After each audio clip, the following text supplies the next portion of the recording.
Hello, everyone, and welcome back to This Week in Solar. I'm your host, Aaron Nichols, the Research and Policy Specialist here at Exact Solar in Newtown, Pennsylvania, and this is your weekly roundup of the biggest stories in solar energy in 5 minutes or less. Today's episode is about how we can save $1.2 trillion with a T over the next 25 years if we fix this one thing in the process of going solar. If cities and states cut solar permitting costs, families nationwide could save up to $1.2 trillion over 25 years. Solar permits are a maze that change from state to state and from town to town. In a heat map article that came out yesterday, the nonprofit Permit Power released a new analysis showing that permitting reform could save Americans more than $1.2 trillion over the next 25 years. Many people who are listening that are interested in solar may have heard that rooftop solar is far more expensive in the US than in Australia or Europe. In the US, a typical 7 kilowatt home system costs somewhere between $25,000 to $35,000. In Australia, it's about $4,000. In Germany, it's about $10,000 after a simple 2-page form. That gap comes mostly from red tape, not hardware costs, which have fallen dramatically since the turn of the century.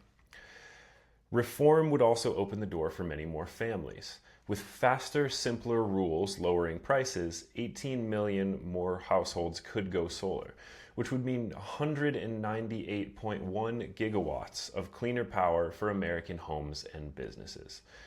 1 gigawatt is a ton of power. Almost 200 gigawatts is a huge, huge amount of power. Now that the solar industry is faced with an unfriendly federal administration, states are the battleground. Well, luckily, states have more power than we often think.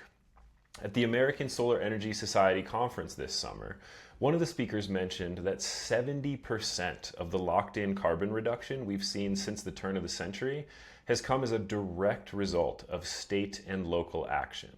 70%, all because of state policy.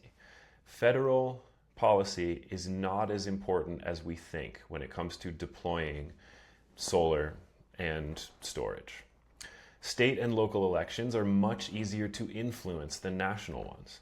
If you're on a local town board or city council, an easy way to lower permitting times and costs for solar energy systems in your area is to encourage your jurisdiction to adopt Solar App Plus.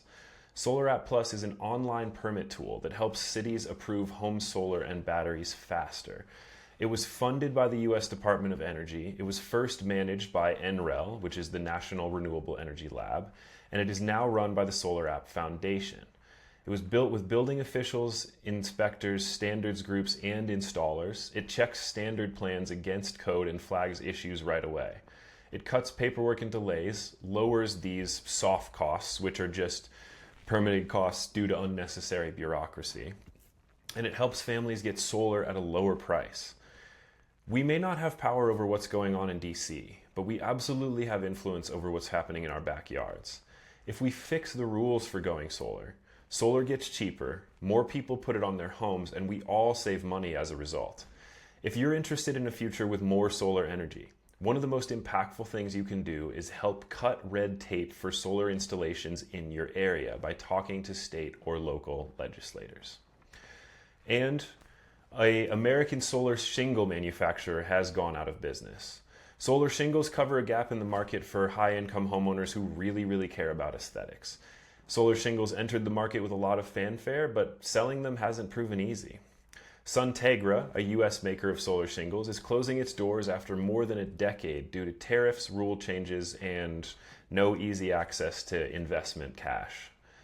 Solar shingles give homes a cleaner look than normal solar panels. Rather than adding a bunch of panels, homeowners can add hundreds of small shingles that produce power while looking like regular roof tiles. Suntegra started in 2014 with roof-integrated shingles and tiles. Their design overlapped just like shingles and used a special vent to keep the tiles cooler and increase the energy output. Unfortunately, due to regulatory hurdles and trying to navigate the latest tariffs, Suntegra had to close its doors. As someone who works for an installer, I can tell you that we love panels more than shingles. As cool as they look, shingles just have so much more that can go wrong. Imagine adding 300 potential failure points into a system rather than 20. Anyway, that's been This Week in Solar. Thank you for listening today, folks. If you are watching on YouTube, please don't forget to hit subscribe. If you're watching on Substack, please give us your email so we can send more of these to you, or send this to a friend. It really helps us grow.